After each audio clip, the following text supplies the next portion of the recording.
Hello বন্ধুরা, কেমন আছেন সব? আশা করি সকলেই খুব ভালো আছেন। আজকে অনেকদিন পর আপনাদের সামনে একটা ভালো রেসিপি নিয়ে এসেছি। খুব সুন্দর একটা রেসিপি, পটল চিংড়ির রেসিপি। এটা খুব ভালো লাগে, আপনারা এইভাবে করে খেলে দেখবেন আপনাদেরও খুব ভালো লাগবে।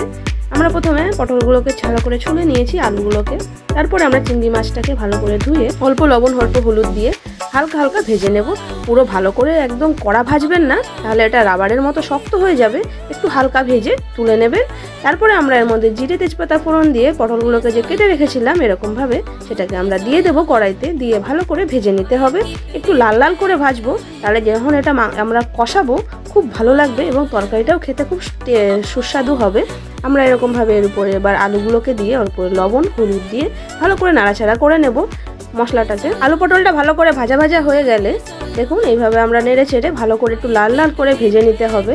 যে আলু পটলটা ভাজা হয়ে যাবে তার মধ্যে এবার আমরা ডুমো ডুমো করে টমেটো কেটে রেখেছিলাম, টমেটোটাকে দিয়ে আবার ভালো করে কষিয়ে নেব। ভালো করে যতক্ষণে টমেটোটা একটুখানি স্ম্যাশ হয়ে যাচ্ছে ভালো করে কষিয়ে নিয়ে তার মধ্যে আমরা লঙ্কার গুঁড়ো, জিরের গুঁড়ো, লবণ, হলুদ সব দিয়ে ভালো করে আবার মশলাটাকে কষিয়ে নিতে হবে। এর সাথে ভালো করে কষানোর পরে আমরা এর মধ্যে সামান্য আদা রসুন বাটা দিয়ে দেবো, আর সাথে চিংড়ি মাছগুলোকে এর মধ্যে দিয়ে দেবো। ভালো করে আলু পটলটাকে এইভাবে সব মশলার সাথে কষিয়ে নিয়ে তারপরে আমরা এর মধ্যে জল দিয়ে দেবো। জল দিয়ে ভালো করে ফুটতে দেব। এবার উপরে আপনারা পরিমাণ মতো আপনাদের স্বাদ অনুযায়ী লবণ মিষ্টি দিয়ে নেবেন। তারপরে আমরা ঢাকা দিয়ে এটাকে একটু সিদ্ধ হওয়ার জন্য কিছুক্ষণ ফুটতে দেবো। যেই ফোটা হয়ে যাবে ভালো করে সিদ্ধ হয়ে যাবে আলুটার পটলটা আমরা একটুখানি চেক করে নিয়েছি এভাবে আলুটার পটলটা সিদ্ধ হয়ে গেছে কিনা। ভালোভাবে সিদ্ধ হয়ে গেছে। এবার এর মধ্যে আমরা একে একে বাকি জিনিসগুলো দিয়ে দেবো। আমরা একটু চিনি দিয়ে দেবো অল্প, তার মধ্যে দিয়ে দেবো একটু সামান্য পরিমাণ ঘি, এটা খুব টেস্টটা ভালো লাগবে।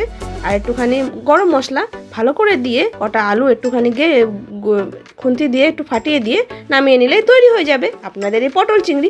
আপনারাও এভাবে করে খেয়ে দেখবেন, দারুণ লাগবে খেতে। যদি ভালো লাগে চ্যানেলটিকে লাইক অ্যান্ড সাবস্ক্রাইব করতে ভুলবেন না। দেখা হবে এরকম আরও সুন্দর সুন্দর ইন্টারেস্টিং রেসিপির সাথে পরের দিন। আপনারা চাইলে আমার শর্ট ভিডিওগুলো ফলো করতে পারেন, সেখানে অনেক সুন্দর সুন্দর রেসিপি দেওয়া আছে। আশা করি আপনাদের সেগুলোও খুব ভালো লাগবে। আপনারা বাড়িতে অবশ্যই ট্রাই করবেন। যদি ভালো লাগে চ্যানেলটিকে অবশ্যই লাইক অ্যান্ড সাবস্ক্রাইব করে দেবেন। দেখা হবে এরকম আরও ইন্টারেস্টিং রেসিপির সাথে পরের দিন। এরকম ভালো ভালো রেসিপি পেতে চ্যানেলটাকে সাবস্ক্রাইব করতে কিন্তু ভুলবেন না। নিচে যে বেল আইকনটা আছে ওটাকে অবশ্যই প্রেস করে দেবেন। টাটা।